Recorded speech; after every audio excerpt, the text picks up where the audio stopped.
bit of a stretch today to get to do the YouTube live, which I'm only on day two. And this is the irony, right? When you're doing a 30-day sprint, that you're like, yeah, I'm going in. First day, you're like rocketing in, going for all the stuff. And then already on day two, it's like things start falling apart. But that's what it's all about, right? And I figure it's going to be really interesting to see what happens with the YouTube channel as well with going live for the 30 days. It may be completely nothing, or it may just be that I get to learn how to do them properly, or it may be that it actually gains some traction. Who knows? But anyway, if you have been catching my lives that I've been doing over on Instagram, because the idea is that with this 30-day sprint that I'm doing, is that it's leading up, the timing leads up to when we open doors for applications for Made It, for artisans to join the platform. And there's a whole strategy behind what we're going to be doing in that time, but also how we're going to be onboarding new artisans. So this 30-day sprint for me is about I want to get 2,000 artisans on the wait list. And that means that then I'll be reaching that target of actual applications to come through to the platform as well once we open the doors. So I've decided that with the YouTube lives, I'm going to make them a bit more technical. And so I guess over on Instagram, it's more about the mindset, what I've learned, all that sort of stuff. But here I'm really going to make it about the analytics and the tracking for all the people out there that love analytics and tracking, or no one who knows what happens.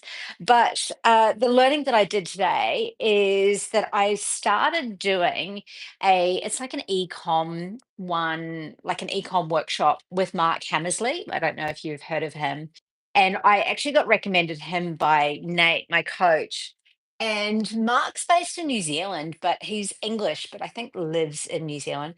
But anyway, the first session that I did today was about pop-ups and about pop-up strategy and what you can do to really, I guess, improve it. And it was so interesting what he was sharing. And I've been in ecom for 10 plus years now, which in the world of ecom is actually quite a long time.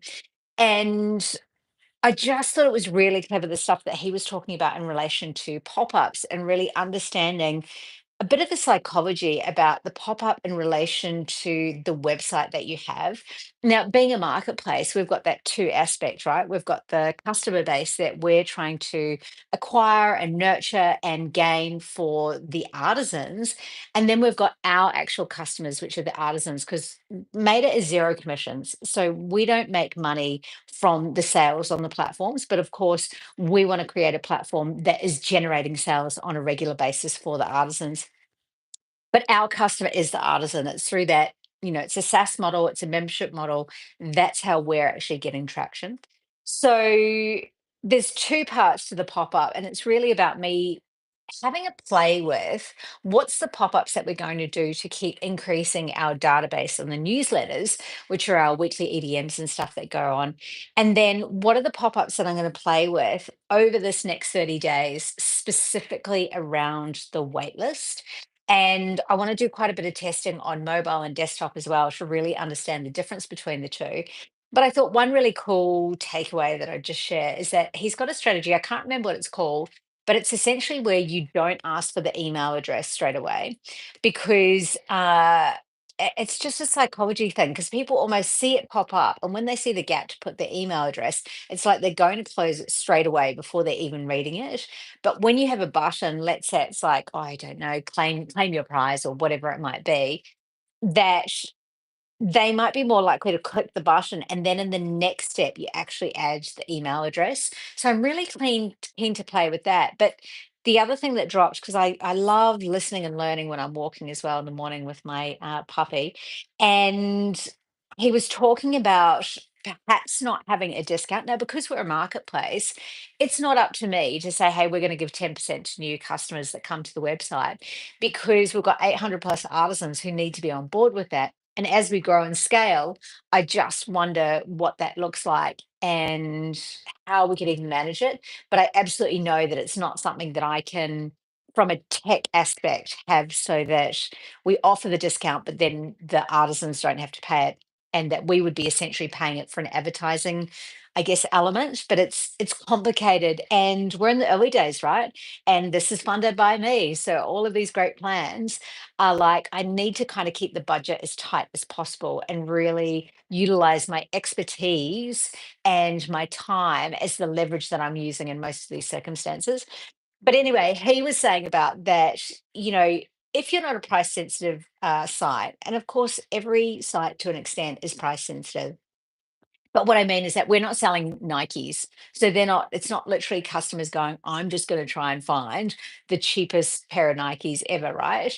So we've got unique items that they may not be able to get somewhere else. And so he was talking about really having a bit of a value proposition, I guess, and about what you could offer. And I was playing with the idea of, and he was talking about like a download. And I'm going, well, maybe I could do like a become the ultimate gift giver download. And I was thinking about ideas for how you wrap gifts, and even like when you give a hand painted card that you write on the inside, like you can now frame this or something.